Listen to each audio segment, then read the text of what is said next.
Okay, so I got this sander, when you've seen it.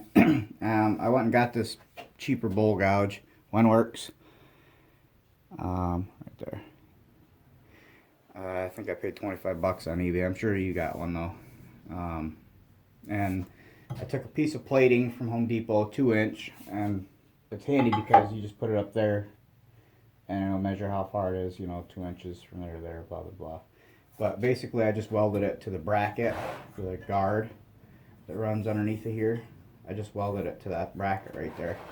And I punched a hole in it and I kind of rounded it, and then I took the end of that and shaped it to where it'll fit in there nice, to where it'll rotate real nice like, and it'll stay in place, it won't go anywhere. And it doesn't do too bad right now, but this is just with 120. Not too bad. So we'll fire it up, I'll show you really quick. Put it in there.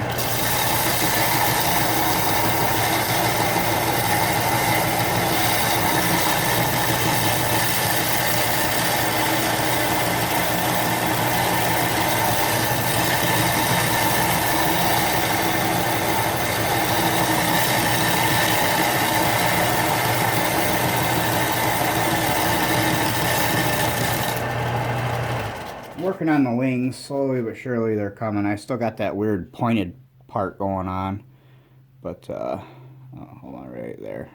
See that weird point?